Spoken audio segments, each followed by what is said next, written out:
Hey everyone, I'm Allison Morris. You are watching NBC News Now. A pandemic milestone ahead of schedule. President Biden announcing tomorrow there will be 100 million COVID shots in American arms since he took office. That's 6 weeks ahead of his 100-day deadline. But the president stopped short of celebrating, saying that this work is far from done. Tomorrow, we will hit 100 million doses our administration has administered. But I've always said, that's just the floor. We will not stop until we beat this pandemic.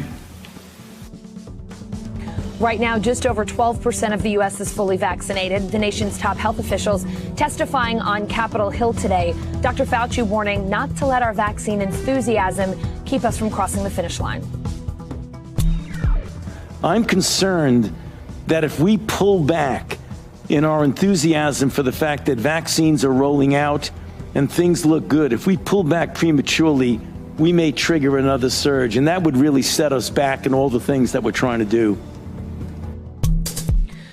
Philadelphia trying something new, allowing walk-ups at its FEMA vaccination site. Anyone who lives in a zip code with low vaccination rates can show up without an appointment. NBC News correspondent Cal Perry is at the Pennsylvania Convention Center.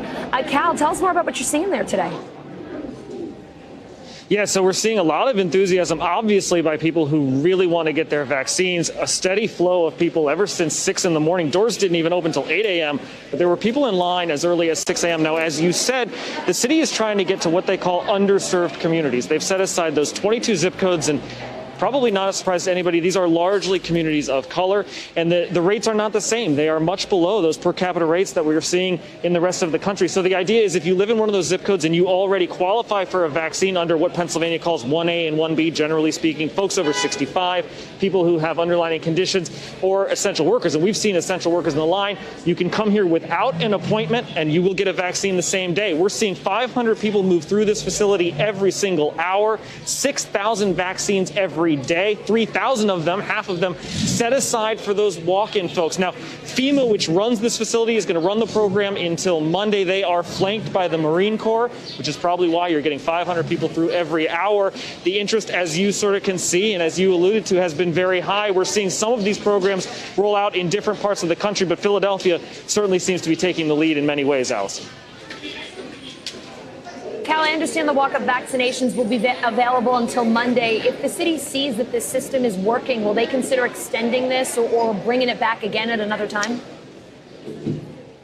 You know, we asked the FEMA director of this facility that question. He was not sure. What he said was if the interest is high and the vaccines are here, they think they'll probably extend it. Still too soon to tell. One of the other things that's happening is Pennsylvania would like to open it up to everybody. They're hoping to do that on May the 1st. That is their date to open it up to everybody over the age of 18, including the folks who have difficulty getting the vaccine depending on where they are living, Allison. Cal, as you mentioned, this is an effort to target underserved communities in Philly. What are you hearing from people who were able to just walk up and get their shots today? Yeah, you know, as we hit that 100 million milestone of shots given, I think it's important to remember that a lot of people are struggling to get their vaccines because they either cannot get an appointment online because the system crashes or they can't get transportation. So they're going out of their way, spending half a day to get their vaccine. Take a listen to what some people told us about the difficulties they're seeing in their neighborhoods. Well, I think it's great for the simple fact that I have been trying for like maybe 3 or 4 weeks just to get an appointment and have not been successful, and I've been through all the different avenues that I possibly could. Trying to get an appointment, you know, you follow all the protocol as far as being online, going here, clicking this, clicking that, and it was just it was a lot confusing, and it was just, and there were no appointments available. You know, it's worth mentioning all the agencies that it takes to pull something like this off. You can see Philadelphia City Police behind me. As I said, the Marine Corps is here out of Camp Lejeune. You, of course, have FEMA, which runs the center. And then you have the non-governmental organization Disaster Relief Team Rubicon, which we see in so many disaster areas. They are here as well, trying to keep the flow of people moving, trying to get as many people in here as they can, Allison. Cal, after all the stories we've heard, all the reporting and how tough it's been for people to get a vaccine, wonderful to see and hear folks just walking up there and not dealing with so many of the hassles. Thank you so much. Thanks, Allison. San Marino, not familiar with it? The tiny republic inside Italy's borders is making history this week, becoming the first Western European region to get Russia's Sputnik vaccine. NBC News foreign correspondent Claudia Lavanga takes us there. Alison, until recently, San Marino was a little more than a curiosity. This is a beautiful medieval town perched on a hill in the north of Italy. But this is a sovereign country in its own right. It is one of the smallest nations in the world. It claims to be the oldest surviving republic. But since it became one of the first countries in Europe to adopt and use Sputnik V, the Russian vaccine, well, it really caught the world's attention. Now, the foreign minister here told us that at the beginning of the year, they struck a deal with Italy to receive some of its Pfizer doses, but when it became clear that Italy, as in the rest of Europe, was really lagging behind in its own vaccination campaign, San Marino decided to look elsewhere. So they asked Russia, and Russia delivered fast. The first doses of Sputnik V arrived here within 3 weeks. But if Russia was really fast in answering San Marino's call for vaccines, well, it also raised questions. Some experts are now claiming that San Marino is being used as a pawn in Russia's game of vaccine diplomacy. Because if San Marino, it's true that San Marino is a very small nation and it's very tiny, well, it's also very symbolic. It sits right in the heart of Italy, right in the heart of Europe, but it's not part of the European Union, where Sputnik V has not been approved yet, and that's why you can use it here. You cannot use it right next door in Italy. And if this really is a publicity stunt or a game of vaccine diplomacy from Russia, well, it's really paid off, because the health authorities here confirmed and told us that hundreds of people from outside of San Marino have already called because they want a jab, they want the Russian vaccine, because of course their own vaccination campaign in their own countries are really lagging behind. And of course most of the requests are coming from nearby Italy, but also many from France, Switzerland, Germany, and as far as Canada. What about the US? Well, you'll be surprised to know that 10% of the population of San Marino holds an American passport. There are many expats here from the US, so right now there are already some Americans who are already receiving the Russian vaccine. Alison? Chicago bars getting a little surprised this week. Health inspectors crashing their St. Patrick's celebrations without warning. NBC News correspondent Megan Fitzgerald caught up with the city's commissioner for business affairs and consumer protection. Alison, these inspectors were out looking for bars and restaurants that might be violating the city's COVID-19 protocol. So what they took a look at were crowd size, for example, making sure that inside was operating at 50% capacity or a maximum of 50 people inside.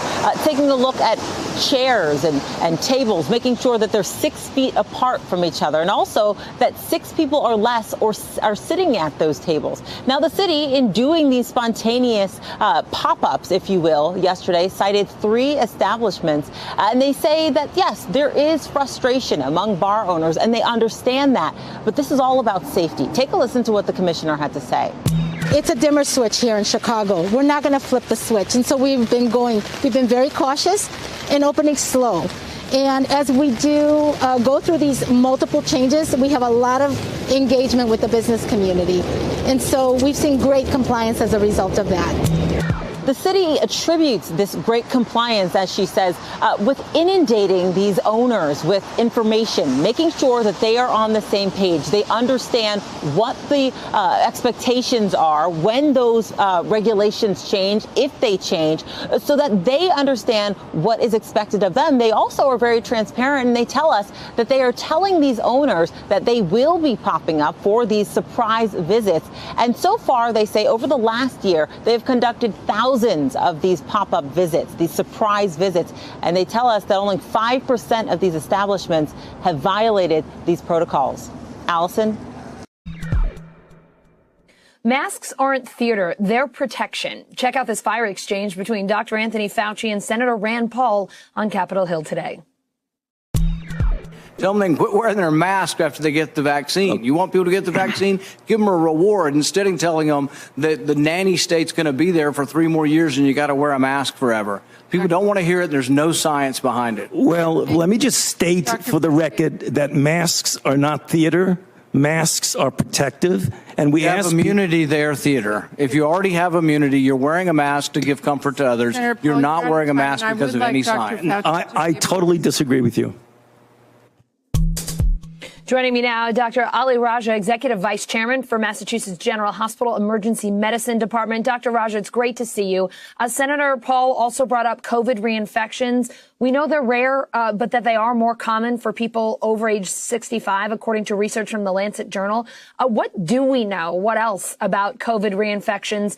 And why are masks so important, even if you're fully vaccinated or you've already had COVID? Allison, all of that is exactly right. The first thing is that we have to keep wearing masks after we're fully vaccinated. I wear one when I'm at work every day, as do everybody I work with around the hospital. We know that vaccines are good at keeping us from dying and keeping us from out of hospitals, but we don't know how good they are from keeping us from having asymptomatic infections that we can then spread to other people. So after we get vaccinated, the masks are really for us. The other thing about COVID reinfections, as you mentioned, the Lancet just published a study. It was a great study. It's a Danish study that looks at testing about 4 million people with about 10 million tests. And they found that in the first and second surge, the repeat infection, the protection was about 80%, but about 20% of people could get reinfected. And in those over 65, the protection was down to 47%. So we know that if you've been infected with COVID, you can still get infected again. Dr. Raja, President Biden announced today that more than 100 million shots will be in American arms in the first 58 days of his administration. His goal was 100 days. Your reaction to hitting that milestone early, and what does it tell us about how we're doing vaccinating Americans? I'll admit, Allison, I think like a lot of people, given where we were when President Biden took office, I was pretty doubtful that we would reach 100 million doses in 100 days. I didn't think that we would get there. I'm exceptionally happy that it looks like we'll hit it, not in 100, but in less than 60 days.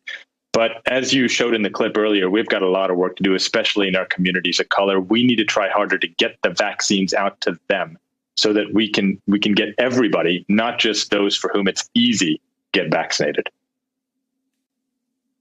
The European Medicine Agency announcing today that the AstraZeneca vaccine is safe and effective. There were concerns that it could have been causing very rare blood clots in some people who got the shot. What else did we learn from that announcement today? And do you think this is a good sign that this shot could eventually get FDA approval here in the U.S., or do you have concerns about it? I don't. I think that it is a good sign. The European Medicines Agency really looks at approval for drugs throughout the EU. And what they said is that they can't definitively rule out a link between vaccine and clots, but the benefits really outweigh the risks. There's been about 5 million people so far in the EU who have received the vaccine. There's been 30 cases of patients developing clots. So it might be a very small side effect, and they're going to do more research on it. But it's definitely worth it to get the vaccine. And countries like Germany and Italy and France are all restarting now. President Biden is saying that he plans to send 4 million of those AstraZeneca shots that we have stockpiled here in the U.S. to Canada and Mexico. What do you think of that plan of sharing what we have with countries near to us? It's a great win-win, Allison. The fact is that right now we don't yet have FDA approval for the AstraZeneca vaccine, so it's just kind of sitting here. Why not loan it out to countries that are ready to use it, especially when they're our neighbors? And from what I understand of the plan is that we would eventually get vaccine later to make up for these doses once it is actually approved. So it's really a win-win for all the countries. This is a global problem, and we really need to work on it together, especially with those countries that are our neighbors. Dr. Raja, so nice to see you again. Thank you for coming back to be with us. You too, Allison. COVID, depression, erratic schedules, hostile anti-maskers. Flight attendants have had such a tough year. NBC News Now correspondent Isa Gutierrez reports on the challenges that these essential workers are facing every day.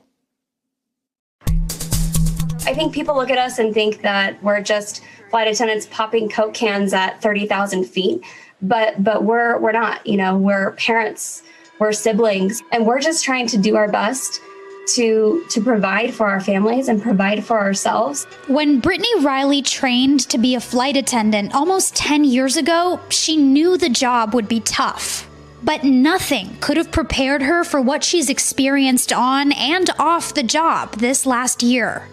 It's been really hard. There's been a lot of anxiety. There's been some depression going on in that, and it's not weighed easily on us as flight attendants. Riley was one of 32,000 workers furloughed by U.S. Airlines last fall. I took a voluntary furlough to save my family's health benefits. Her husband is also a flight attendant. He was below the cutoff line and was involuntary furloughed. They have 3 children. We were facing a lot of scary decisions. We moved in with family members. We unfortunately had to pull from our 401ks and took all the savings that we had just to survive. So it was a really scary time for us. At one point, we even applied for food stamps just to make sure that we could make ends meet and feed our children. In February, Riley was able to get back to work, but the challenges of working flights during a pandemic have taken a toll. A lot of sanitizing, a lot of, triple, double checking what you're doing, changing gloves, making sure you're washing your hands. I try and make sure that if I do need a sip of water, we just do that dip and sip thing. You dip your mask down, take a sip quick and replace it. Mitra Amirzadeh is an Orlando-based flight attendant. I do try to eat in between flights if possible, and if not, then I kind of eat off to the side in one of the galleys by myself. She's worked through the pandemic. When Amirzadeh's airline offered flight attendants leaves, she declined. As the primary breadwinner at home, she says it just wasn't feasible for her family. Regardless of this pandemic, my electric bill was still coming, my car payment was still coming, my mortgage was still coming. I have a husband, I have a child, and the option to not work was not an option. The flight attendants we talked to said being treated as mask police by customers makes the job tougher. I feel like a lot of people don't understand that this goes beyond a political idea. This goes beyond what one airline is saying, what is not. This is a federal law, and we're doing it to protect ourselves and protect you. What do you want customers to know? That we're people too. We're hot too. We can't breathe either, but we're following the rules. And if we could all just work together for the 2 hours that you're on board the plane, it makes it for a much more enjoyable experience for you as it does us. Although the CDC recommends Americans stay home and delay travel to minimize COVID risk, for these flight attendants, getting on a plane is the only way to provide for their families. More passengers means more anxiety and risk, but the work is welcome after such a hard year. It's spring break in different parts of the country, so it's been pretty full, especially coming into Florida, which is where I'm based. These flight attendants are hopeful that after this pandemic, customers and others will view them as what they've always strived to be, the first responders of the sky. And I hope that people understand that we just want what's best for everybody and what's safe for everybody. We are all you have. Try calling 911 from the air and let me know how that goes. Doesn't work. That also means I don't have police backup when people want to fight, and I don't have any kind of medical help. I'm all I have, me and my coworkers. So showing us the respect that we need in order to keep 180 people or 250 people calm is really appreciated. Let's go to NBC News Now. Correspondent Simone Boyce. She's got the latest headlines for us from NBCnews.com. Hi, Simone. Hey, Allison, new weekly jobless claims rising unexpectedly last week to 770,000.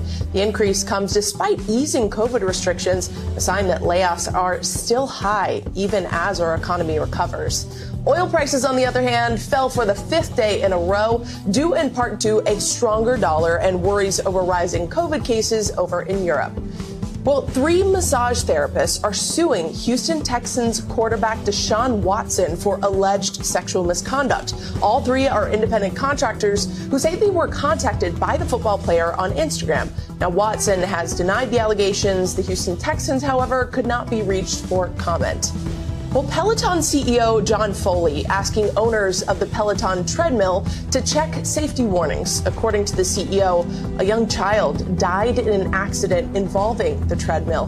He said in a letter to Tread Plus owners, they're only aware of a handful of incidents where a child got hurt, but still each one is devastating.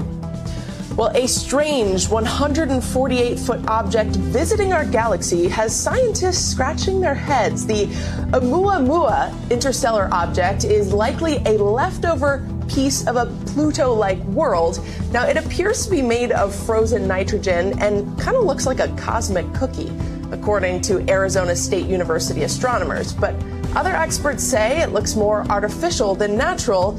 In other words, something from an alien civilization. Stay tuned for more weird space stories right here on NBC News Now. I'll send it back to you, Allison. I love it, Simone. Oumuamua looks very cool. I'm into it. Thank you. Police making it clear today that they are not done with the investigation into the deadly shooting spree at 3 Atlanta area spas. We are not done. In most cases of homicides, we don't have a quick apprehension. There's usually a lengthy investigation, especially when there's involving multiple victims. And so, again, we're still working very diligently and to ascertain all the facts so we can have a successful prosecution. The suspect, 21-year-old Robert Long, charged with killing 8 people, 6 of them Asian women. His initial court appearance was canceled today. NBC News Investigations correspondent Tom Winter joining me now. Tom, first, what more did we learn from investigators at their briefing today? Well, Allison, a couple of different things. First off, clearly a different strategy, or at least a different approach from the officials we heard from today associated with the Atlanta Police Department in Fulton County. And you see here what is going to be 2 probably distinct investigations that are going to be taking place, because this is at the state level. There's not yet a federal, and there may never be a federal component to it. But primarily, I think the important thing that we first started discussing yesterday, you and I together, was this idea that the person who's been charged here, Robert Aaron Long, age 21, from Woodstock, Georgia, that he visited some of these establishments. So that's some additional evidence that may point to motive, or may be a component of motive. We'll just have to see where things go. Another thing they talked about today, obviously still conducting interviews. They expect a lengthy investigation. I thought that was interesting. So those were some of the highlights from what we heard, Allison. Tom, a big question we've all been wondering today. Do we know why Long's first court appearance was canceled this morning? And do we have any idea when we might actually see him in court? It's a really good question, and I think this is going to be a little bit of a challenge, as we have 2 distinct counties, 2 distinct investigations at this point. We're going to have to see if they come together, if that's possible under Georgia law. We're still waiting on some of the preliminary charging documents. So when we've checked, they've been under seal. So we're still waiting to get some more information on what's going on with this, with the court proceedings moving forward. Obviously, I don't think there's any sort of presumption here that there's going to be bail involved in this. And so I think at this point they can slow it down and do their investigation. As long as they're within Georgia law, I think there could be a little bit of a delay here. Yeah, a great point, Tom. Something we hadn't thought of about the complications with more than one county being involved. Captain Jay Baker of the Cherokee County Sheriff's Office was giving updates on the investigation yesterday. He's now under fire for telling reporters that the gunman was having, quote, a bad day. The internet also uncovered an old anti-Asian Facebook post of his. Could you tell us about that and what authorities are saying about this controversy? Right, on that post, it had to do with the origins of coronavirus COVID-19, and it spelled out where it came from as being from China, but phonetically, as the former President Trump would say it, and some people found that offensive, and now particularly in light of the crimes that have hit Cherokee County and other parts of Georgia, certainly got people upset. I think as far as having a bad day, I think Captain Jay Baker certainly had a bad day himself yesterday. It's important to know, and when I talk to police and law enforcement officials and people that do this for a living, and they say, you know, help us understand your side of things. I said, it's really important when you're giving a press conference to make it clear what you're attributing statements to. So in other words, no different than reporting. I try to tell everybody, okay, we learned this from this official, or we learned this from this agency. It's got to be the same thing when they're giving a briefing. And according to his boss in an interview last night with our colleague, Shep Smith over on CNBC, he said, hey, look, he was attributing that to the person we arrested here. It wasn't his characterization. But either way, there's a lot of people that have had their lives ruined here. There's dead people, 8 dead people in total. It's a time to be extra sensitive, and I think people got upset about that, Allison. Yeah, understandably so, that the families of those victims probably don't want to hear about the shooter's bad day. And as you've said it, right, journalism 101, you got to attribute your quotes, that's for sure. Tom, exactly. Thank you very much. Sure thing. It was considered ambitious. Some even suggested it was somewhat audacious. Experts said that it was, the plan was, quote, definitely aggressive. I'm proud to announce that tomorrow, 58 days into our administration, we will have met my goal of administering 100 million shots to our fellow Americans. NBC News White House correspondent Monica Alba joining me now. Monica, the administration is more than 40 days ahead of schedule on President Biden's vaccine goal. What's the president's next target here? Well, we don't exactly know yet, Allison, because the president announced in that speech earlier this afternoon he's going to preview that next week. It could be something like another 100 million shots in arms, but the time frame is a bit of a question mark here. What we do know about the timeline, though, is that he is still hoping to have every adult who wants to get a shot eligible for the vaccination starting May 1st, so about 6 weeks from now. And then by the end of May, it is the Biden administration's goal to have enough supply for all of those people to actually get vaccinated, because being eligible and actually being vaccinated, of course, are two different things. But essentially, everybody's going to be able to start getting in line for these shots very soon here, so that then the Biden administration says they can meet this goal of having small gatherings outdoors by the 4th of July. So we're really talking about a couple of critical months here, Allison, and that's why you had the president saying, yes, we're happy to meet this goal that he set out a couple of months ago, but that this is not the moment for, in his words, relaxation. It's just as important now as it was a few months ago to keep wearing those masks and to social distance, he said. Yeah, absolutely. We know there are still so many Americans who need to get vaccinated, so we certainly have a ways to go. Monica, the Biden administration is also finalizing plans to share 4 million doses of the AstraZeneca vaccine with Canada and Mexico. That vaccine not approved here in the U.S. yet. But what is the White House saying about this agreement? This is something that came as a little bit of a surprise today, because for weeks we've been asking the White House what the plan is in order to help other countries that may not have easy enough access to the vaccine, because you really want not just U.S. and American people vaccinated. You want to get the world to a place of herd immunity where it's okay for us to travel internationally again. So with that goal in mind, the White House is saying that now, because we're not using the AstraZeneca vaccine here, they will be able to give it both to Canada and to Mexico. The timing of that is also of note here, though, and White House Press Secretary Jen Psaki had more to say on that. Take a listen. Our first priority remains vaccinating the U.S. population. The pandemic knows no borders, and ensuring our neighbors can contain the virus is a mission-critical mission-critical to ending the pandemic. We are assessing how we can loan doses. That is our aim. It's not fully finalized yet, but that is our aim and what we're working toward to Canada and Mexico. The House has also been in talks with other countries about perhaps trying to get our surplus of, let's say, the Pfizer, the Moderna, the Johnson & Johnson vaccine. Once enough Americans get vaccinated, they'll be able to send that to other countries as well. All of that will take place more likely in the summer and fall, Allison. Monica, President Biden, Vice President Harris traveling to Georgia tomorrow. We know they'll be meeting with Asian American leaders there after the deadly spa shootings near Atlanta. What else can you tell us about their trip?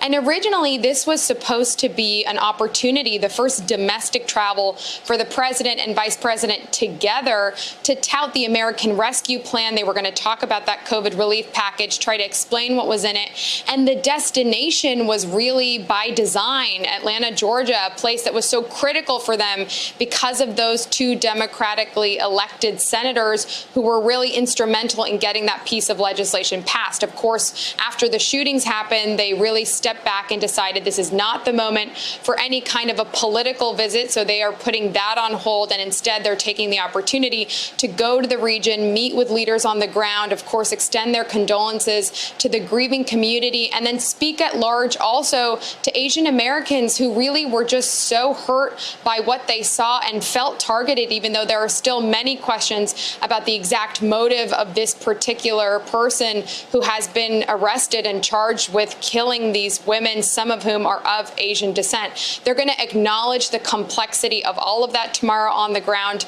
in Georgia, we're told by White House officials. But again, they are completely shifting the focus of the visit. This is no longer supposed to be about politics. It's really supposed to be about the tragic shooting of the last couple of days. And this is a president and vice president who have spoken on this, but these will be their most extensive remarks on the violence we saw unfold down in Atlanta over the last couple of days, Allison.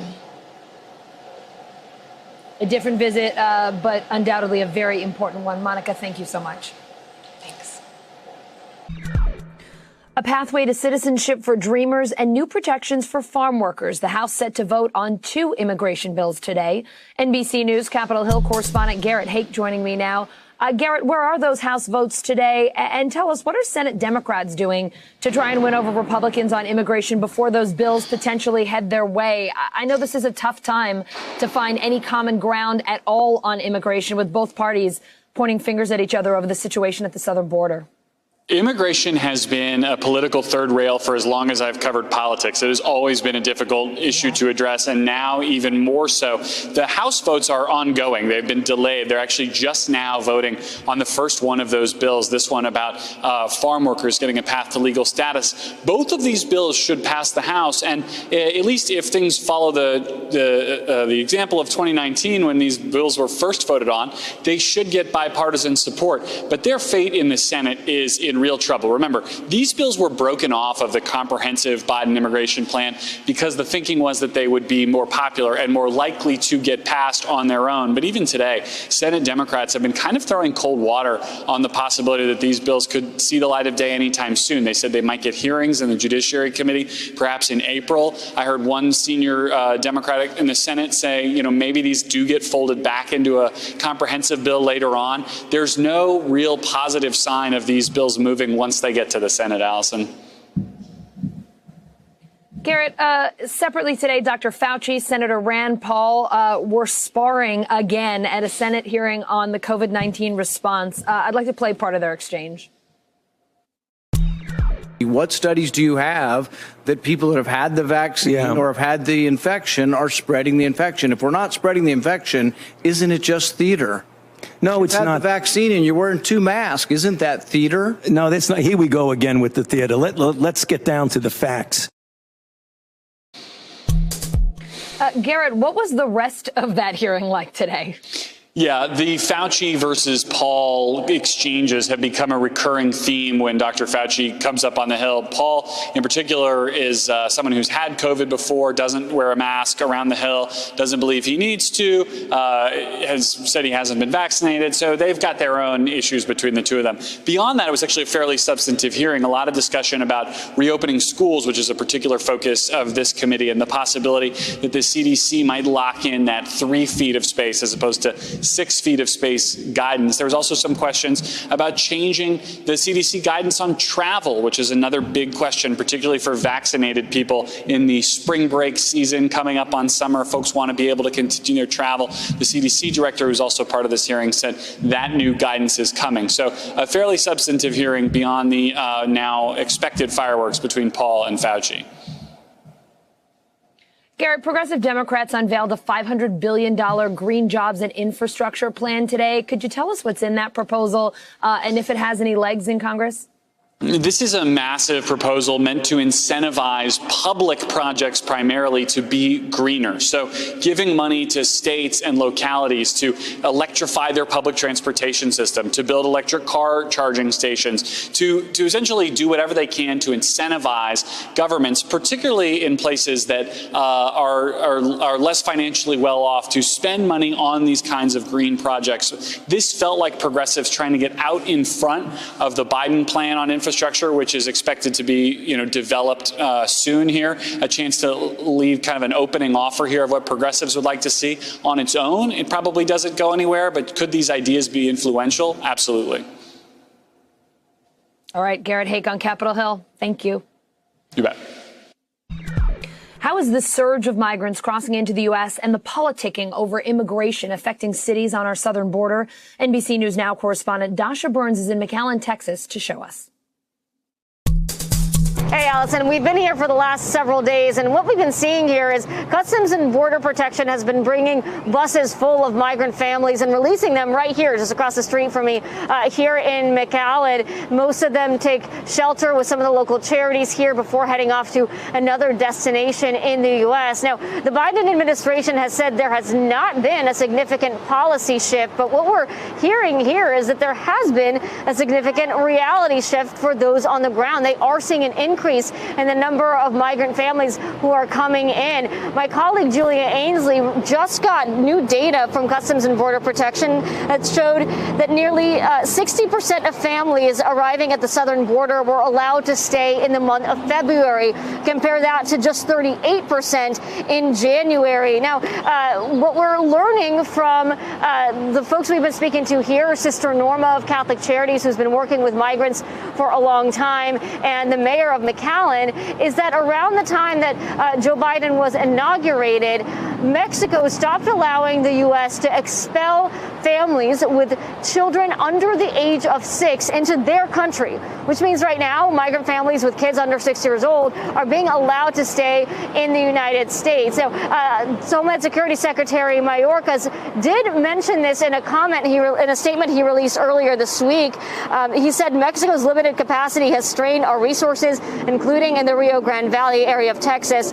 When Mexico's capacity is reached, we process families and place them in immigration proceedings here in the United States. And that's what we've been seeing is young families with young children at the bus stop, at the shelters where we have gotten access. Now, Mexico's having their capacity issue, but here in the U.S., the reason that they're being released is because of the capacity issue in the United States. Now, we did talk to Sister Norma, and she tells us that she's been having as many as 500 to 600 people in her shelter in the last several weeks, and she's expecting that number to increase. Allison. Crossing into this country through the Rio Grande Valley is no easy trip, especially for young kids coming alone. NBC News correspondent Gabe Gutierrez was riding along with the Hidalgo County Constable in the middle of the night when they spotted some unaccompanied children crossing the border. Gabe is at the southern border with more. Allison, we're here in Mission, Texas, not far from McAllen, and behind me is a section of the unfinished new border wall. Local officials tell us that construction here wrapped up just a few days after President Biden was inaugurated. But overnight here in Mission, Texas, we we're part of a ride-along with local officials, the Hidalgo County Constable's Office, who took us to show what exactly was going on the ground here during what some critics are calling a border crisis here at the southern border. Customs and Border Protection, so federal officials have been denying ride-alongs to media, but local officials have agreed to do so. And we met a group of 8 unaccompanied minors that showed up late last night. They had just come from crossing the river and come up through brush. It was dark and they were exhausted. We just spoke with several of them. They're 15, 16, 17 years old, all from Guatemala. They say they took 2, 3, 4 weeks to get to the United States. We asked them if they had any idea about the changes in the Biden administration in terms of policy for unaccompanied minors coming to the U.S.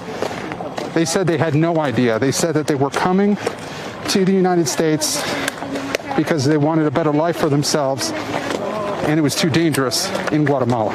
Allison, again, those minors that we spoke with told us that they weren't familiar with the ins and outs of U.S. domestic policy when it comes to immigration, and they weren't familiar with President Biden or any of those specifics. They were simply leaving Guatemala, they say, because of violence in that country, and that their families had paid smugglers an extensive amount of money to be able to come here. But the Biden administration, Allison, is now walking a very fine line. On the one hand, they are saying that their shift in policies is giving hope to migrants for what they see as inhumane immigration policies under the Trump administration. So they say that their policies are giving hope, but they're also trying to deny that it's fueling this surge here at the southern border. Just in the Rio Grande sector, federal officials have said that they have taken in or detained more than 11,000 unaccompanied minors in February. That's double what they were seeing last year, and that they are seeing more than 500 unaccompanied children a day. And now we're also hearing that some families with children younger than 6 years old are now being kept in the U.S., not being sent back to Mexico because Mexico just doesn't have the space. So this is an unfolding situation here at the southern border that critics call a crisis. But again, a lot of unanswered questions right now from the Biden administration, and a lot of denial in terms of access to be able to see what's going on inside some of these facilities where children are expected to be processed within 72 hours, but actually they're being held in those facilities, and some of these facilities for much longer than that. New facilities now being created in Dallas and Midland, Texas, to handle the influx of migrant children at this point. Allison? New York Governor Andrew Cuomo dodging questions today about the sexual harassment allegations against him. The governor, considered a New York hero during the pandemic, now fighting for his political career as he faces an investigation into his conduct and an impeachment inquiry. Here's NBC News Now correspondent Simone Boyce. People started calling him America's governor. We're all in search of the apex and the other side of the mountain. But 1 year later, members of his own party are asking him to step down. So for the good of the state, he should resign. So how did Governor Andrew Cuomo go from the Democrats' pandemic superstar to scandal after scandal? Flatten the curve, flatten the curve, flatten the curve. Millions tuned into Cuomo's daily COVID briefings last spring. Many Americans looked to him for leadership and stability against the backdrop of empty store shelves, rising hospital admissions, and mixed messages from the White House. We are New York tough. We are tough. In fact, Cuomo's PowerPoints were such a sensation, he eventually landed a book deal and an Emmy Award. His approval rating also skyrocketed to the highest number since his 2011 inauguration. However, we now know trouble was brewing behind the scenes. The coronavirus was spreading across New York's nursing homes, thanks in part to a much-debated policy that required facilities to readmit recovering COVID patients without testing them first, and limited other options. They have to readmit COVID-positive residents, but only if they have the ability to provide the adequate level of care. Now, the governor ultimately reversed these guidelines as hospital capacity improved. But a survey from the New York Department of Health found more than 6,300 COVID-positive patients were sent back to long-term care centers throughout the first weeks of the pandemic. The state claims the policy didn't drive up infections or deaths, though health experts say otherwise. By August, state lawmakers called on the governor's office to release the total number of deaths in long-term care facilities. Some also accused his administration of painting an incomplete picture of the problem, counting some COVID nursing home deaths as hospital fatalities. If you died in a nursing home, it's called a nursing home death. If you die in a hospital, it's called a hospital death. By 2021, this story only continued to snowball. New York Attorney General Letitia James released a report stating nursing home deaths in the state were underreported by as much as 50%. Cuomo's top aide admitted their team, quote, froze the data over fears it would be used against them by the Trump administration. And the FBI and U.S. Attorney in Brooklyn started investigating how Cuomo's office handled the issue. The governor eventually acknowledged his administration should have provided information faster, but he insisted the numbers were right. It is a lie to say any numbers were inaccurate. That is a lie. Total deaths were always reported to nursing homes and hospitals.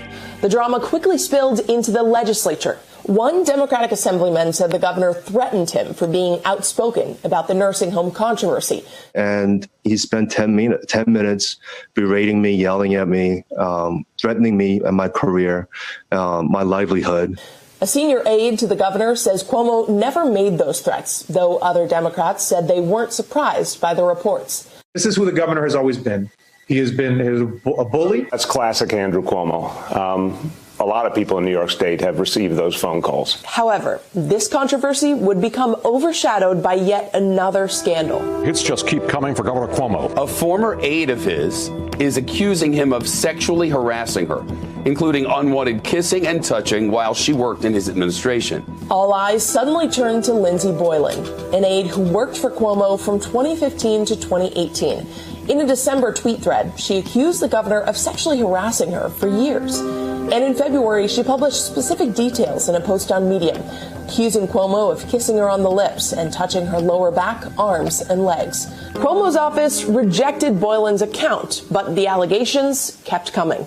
The second woman has come forward with claims of sexual harassment. Bennett says he asked whether she'd ever been with an older man. What were you thinking as he's asking you these questions? I thought he's trying to sleep with me. The governor says he never made advances towards Charlotte Bennett, his second accuser. He now faces allegations of inappropriate behavior from at least 7 women, though NBC News hasn't verified all the individual claims. I'm sorry for whatever pain I caused anyone. I never intended it. And I will be the better for this experience. Cuomo has apologized for making anyone feel uncomfortable, but he denied touching anyone inappropriately.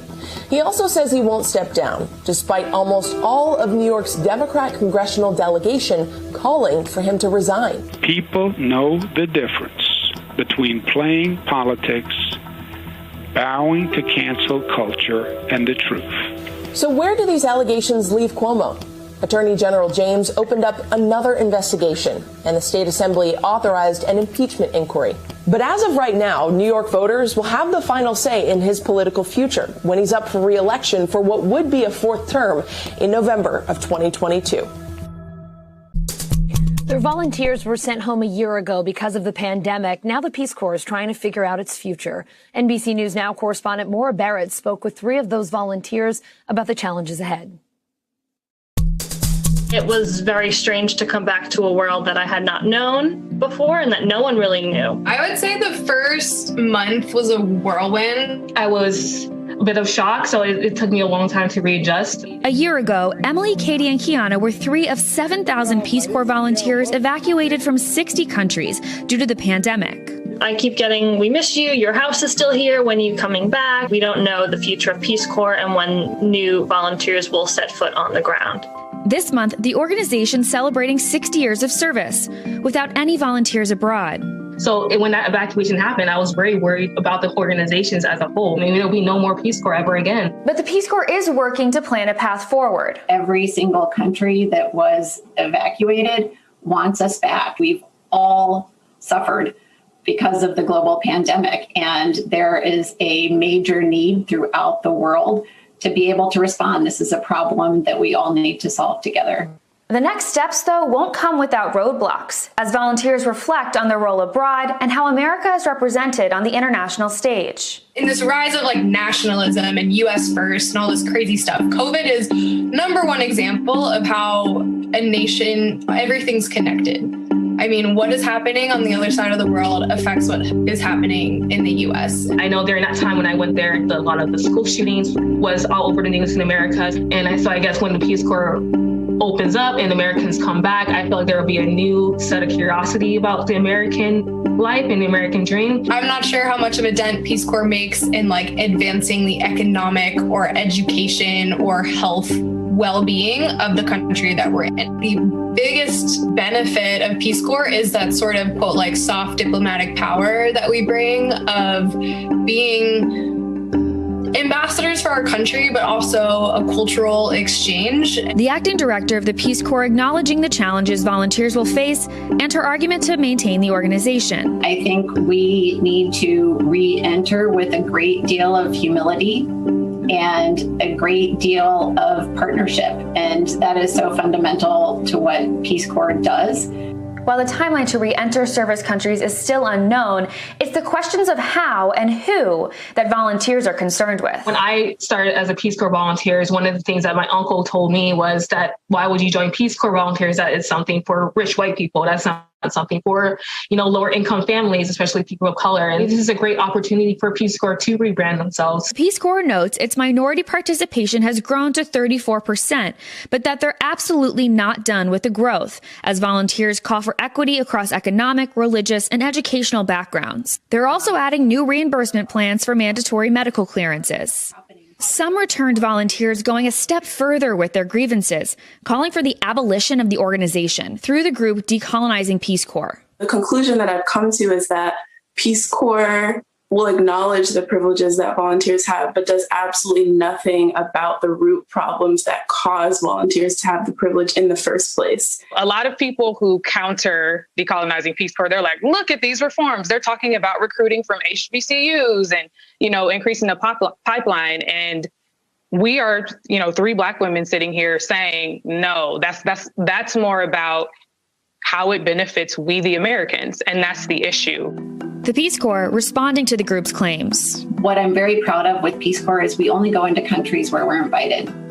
And we work very closely with the ministries in those countries to identify where they need support. It is important that we continue that work, particularly as we see the divisiveness around the world. We need to engage with people who are different from ourselves in fundamental ways. For the volunteers that do want to see a future of the Peace Corps, there are some changes that haven't been addressed yet. Medical care within Peace Corps around mental health, I think, really needs to be readdressed. But also sexual orientation and kind of providing additional supports for those volunteers. But reforms aside, I think it's definitely worth fighting for. I do think Peace Corps is very valuable because it creates that connection, that very intimate, long-term connection between Americans and other cultures, other foreign countries.